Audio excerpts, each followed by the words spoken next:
Hey guys, I hope you're doing well. We hate that we can't be with you today, but we are on our way to Orlando. It's a 13-hour drive. And so we also really hated to miss the church Super Bowl lunch party.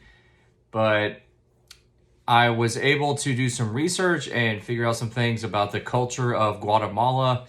So I've got a few things to report to you.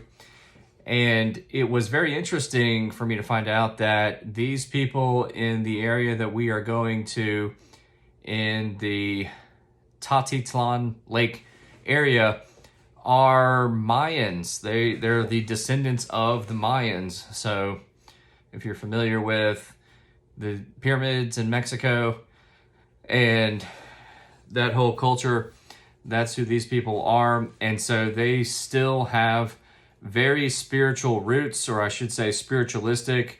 They're very heavy into believing in, the gods, as they would call it, of like water and fire.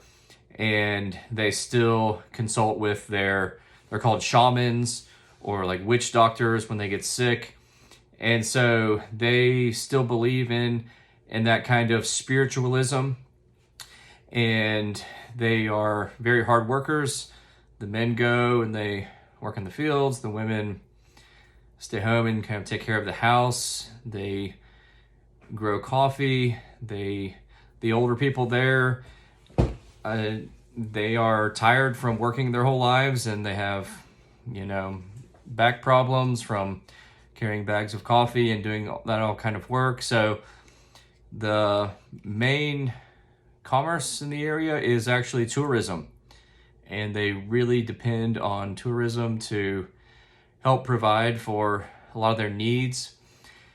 And the lake actually went through a kind of catastrophic event in, I believe it was 1996, where a rift happened underneath the lake, like the tectonic plates shifted and water started leaking out of the bottom of the lake, and the lake actually receded by 6 feet.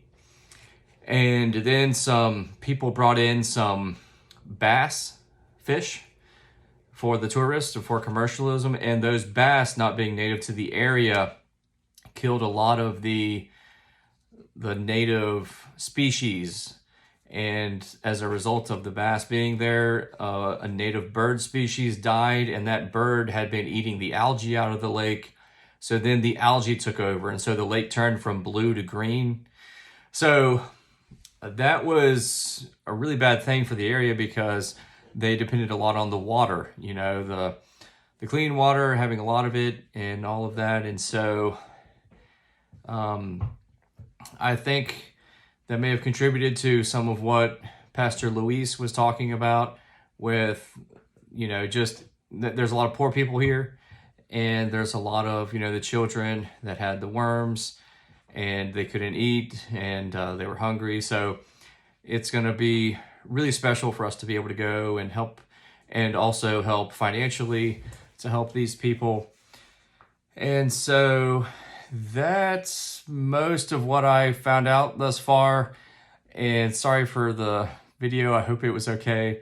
And hope you all are doing well, and we will talk to you soon.